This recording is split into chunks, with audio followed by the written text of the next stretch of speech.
'Tis the season for sharing fun, festive memories with family, friends, and at times total strangers on social media.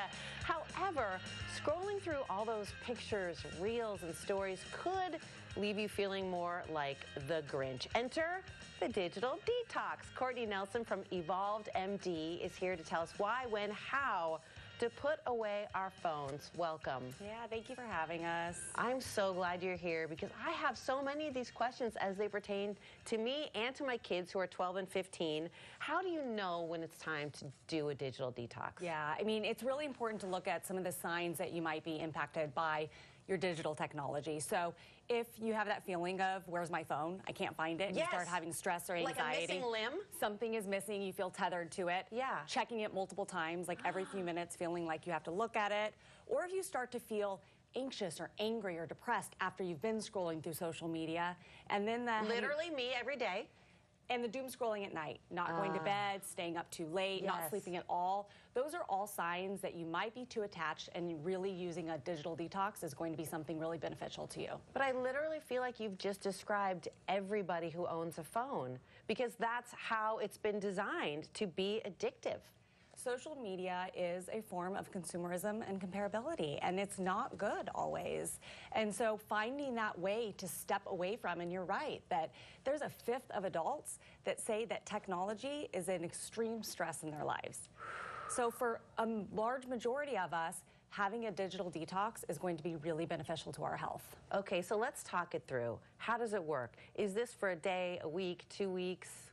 So it's like many things that you're trying to detox from. We don't recommend just ripping the Band-Aid off and starting all at once. Okay. So take some steps. There are some phases that you're going to take. So maybe that first phase is really setting those hard limitations of how much time you're going to allow yourself to scroll on social media, to be on any technology at all. And especially, you mentioned your kids. That's really something too. Make sure it's not in their rooms. Take it away so that they can't have that extra time. So setting those boundaries and those limitations. Okay, I do that, and I need credit because it's very difficult. Like, they have to turn in their phone to our room by 10 p.m. Yeah. And if they even go a minute past, then they get penalized. Good job. And then the next night they have to do it at 9 p.m.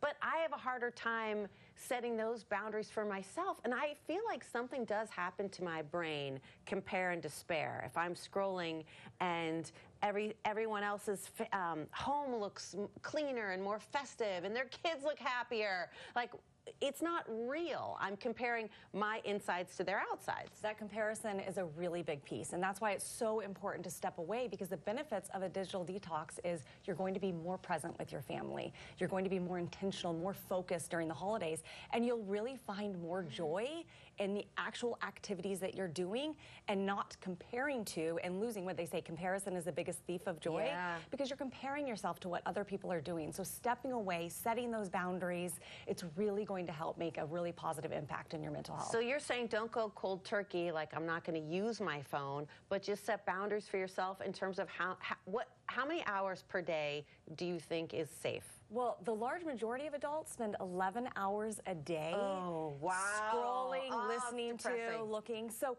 even half of that to start is going to be significantly beneficial. So cutting it down, maybe then start to do 2 hours a day, 1 hour a day. Really, then that next phase is to choose to eliminate. So eliminate either social media or even news media is where some people go down. So eliminating and setting those boundaries, or if you're just consuming social media and that's where the anxiety and stress is coming from, pick a first platform, Instagram, Facebook, TikTok, eliminate that. Then phase 3 is going to be eliminate all of it for a period of time.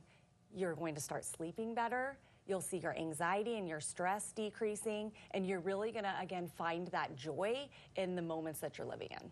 It's ironic that you have more real connection if you have less social media connection. Thank you so much. This is such an important topic, and I hope you'll come back and discuss it more. If you want more information about anything she just shared, head over to cw7az.com. Thank you so much. Thank you. Really helpful.